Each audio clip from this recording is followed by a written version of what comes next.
हे रे पहिले पहिले ससुराल हम गेलिए।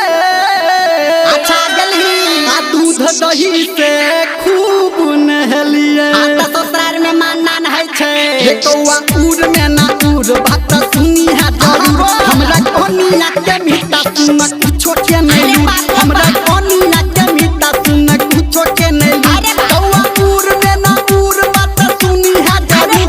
हमरा कोनिया के मीठा सुन कुछो नहीं छैलूर। हमरा मौगिया के मीठा सुन कुछो नहीं छैलूर। हमरा कोनिया के मीठा सुन कुछो नहीं छैलूर रे। अरे त तब का ना बियाह क्या लही रे।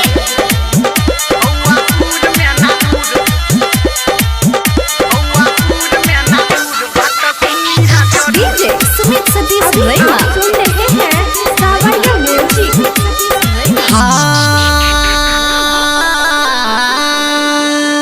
जिया बे जिया जिया हे रे दोसर बेर पहुँचलऊ जखने।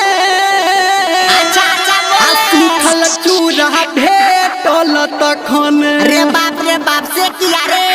कौआ उड़ में ना उड़ बात सुनी है जरूर। हमरा साईर के मुँह में छै बाढ़ा कारे भूर। हमरा साईर के मुँह में छै बाढ़ा कारे भूर। कौआ उड़ में ना उड़ बात सुनी है जरूर। हमरा साईर के मुँह में छै बाढ़ा कारे भूर। हमरा साईर के मुँह में छै बाढ़ा कारे भूर। हमरा साईर के मुँह में छै बाढ़ा कारे भूर। रे तोहर साइरो बड़ खोकार छो।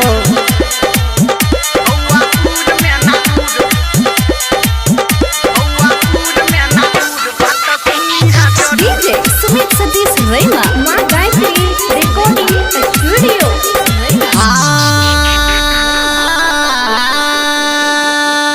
जिया हो हे रे तेसर बेर कहाल की कहबो।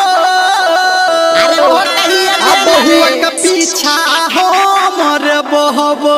रे तब तक तुम घर मुतने भेले। कौआ उड़ में ना उड़ बात सुनी है जरूर। पहले खेलिए रसगुल्ला आब खेबै सुनगुर। पहले खेलिए रसगुल्ला आब खेबै सुनगुर। कौआ उड़ में ना उड़ बात सुनी है जरूर। पहले खेलिए रसगुल्ला आब खेबै हे रे गुड़।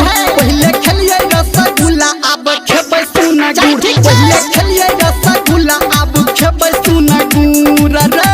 बहू के संगे संगे रहबै तबे न कहै छै अपन हारला बहुआ के मारल जोरे जो।